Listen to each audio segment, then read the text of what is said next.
TDP పాలనలోనే ముస్లింల సంక్షేమం అభివృద్ధి ఉంటుందని ఉమ్మడి కూటమి ఎంపీ అభ్యర్థి శ్రీ భరత్ అన్నారు.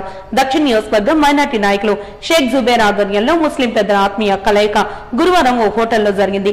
కార్యక్రమంలో శ్రీ భరత్ మాట్లాడుతూ ముస్లింలకు 2014 నుండి 19 వరకు టీడీపీ హయాంలో జరిగిన అభివృద్ధి గురించి వివరించారు. అలాగే ఇప్పుడున్న ప్రభుత్వం ఏ విధంగా మోసం చేసింది అనే విషయాలపై వివరణ ఇచ్చారు.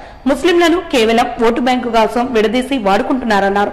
బీజేపీతో పొత్తు ఉండడం వల్ల ముస్లింలకు హాని జరుగుతుందని తప్పుడు ప్రచారం చేస్తున్నారంటూ విమర్శలు చేశారు. టీడీపీ ఇదివరకు 2 సార్లు బీజేపీతో పొత్తులో ఉన్న విషయాన్ని ఆయన గుర్తు చేశారు. ఆ సమయంలో ముస్లిం సోదరులకు ఎప్పుడు ఇబ్బంది జరగలేదని స్పష్టం చేశారు.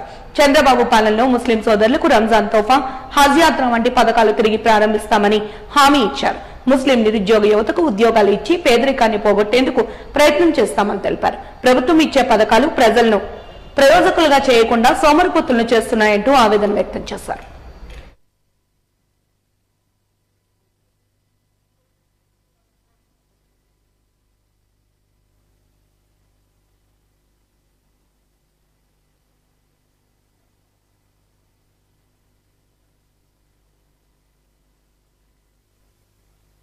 श्री भरत गारू आ चुके हैं सर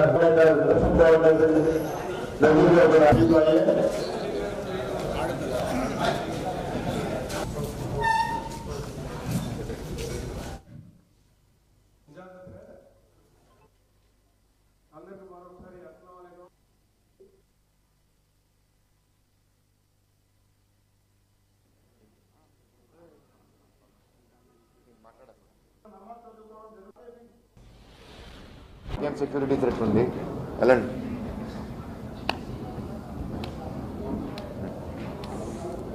आज ये उलमा व इकराम का यहाँ पे मीटिंग रखने का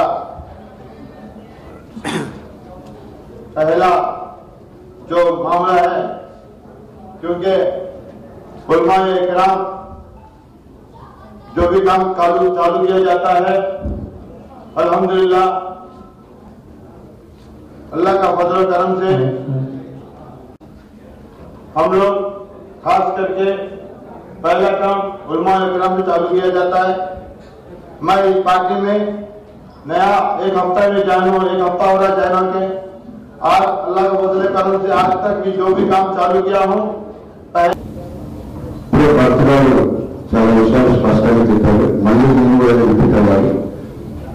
నేనైతే ఒకే ఒక విషయం చెప్తా ఉన్నా, మీరందరూ చాలా పెద్దవాళ్ళు, మేధావులు, ఎన్నో చూసుంటారు. జగన్మోహన్ రెడ్డి గారు ప్రజలు అధ్యక్షులు చేశారని చెప్తా ఉంటారు. ఈ 5 సంవత్సరాల్లో ముస్లిం సోదరులకి నేను ఇది చేశాను ఒక్కటి చెప్పాను, ఒక్కటి అలాగే మనం వాడుకోవడం తప్ప నేను ఈ పని చేశాను అని ఒకటి చెప్పాను. ఈ ఒక్క పని కూడా చేయకపోగా నేను నేను వైఎస్ఆర్ కాంగ్రెస్ పార్టీలో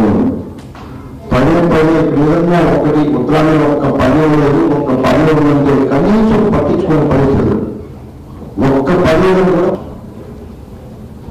అందరూ ఒకసారి ఆలోచించుకోకపోతున్నాను. మీ తెలుగుదేశం నాయకులు ఇక్కడ బాబు గారు, వంశీ గారు, నేను మీ అందరూ కాపలేదు. నన్ను అట్లీస్ట్ 5 సంవత్సరాలు నేను చూస్తున్నాను, మిగతా వాళ్ళు ఇంకా ముందు నేను చూస్తున్నాను. మీ అందరూ సపోర్ట్ చేయాలని నా ఒక్కరికే కాదు, మీరు అన్ని 7 నియోజకవర్గాల నుంచి వచ్చారు కాబట్టి 7 నియోజకవర్గాల్లో కూడా సపోర్ట్ చేసి గెలిపించుకోవడం మీ అందరూ నేను కోరుతున్నాను. మీరు మాకు గెలిపించిన తర్వాత ఇప్పుడు జుబేర్ గారు ఇవన్నీ చెప్పారు. మేము సమాజంలో ఈక్వాలిటీ అని ఇందాక అన్నాను కదా, జస్టిస్, లిబర్టీ, ఈక్వాలిటీ, ఫ్రెటర్నిటీ.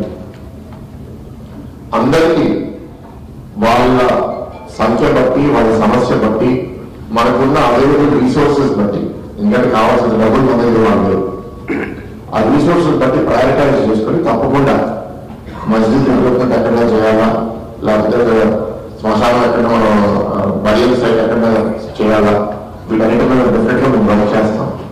నా నుంచి నేను ప్రామిస్ చేయగలిగేది ఏంటంటే నిజాయితీగా నేను పనిచేస్తాను. నేను చేయగలిగితే చేయగలుగుతానని చెప్తాను, చేయలేకపోతే చేయలేనని చెప్తాను. అంతే తప్ప ఆ ఓటుకి నీ ఓటు తెచ్చుకోవడానికి నేను అబద్ధంగా చేసేస్తానని చెప్పలేదు.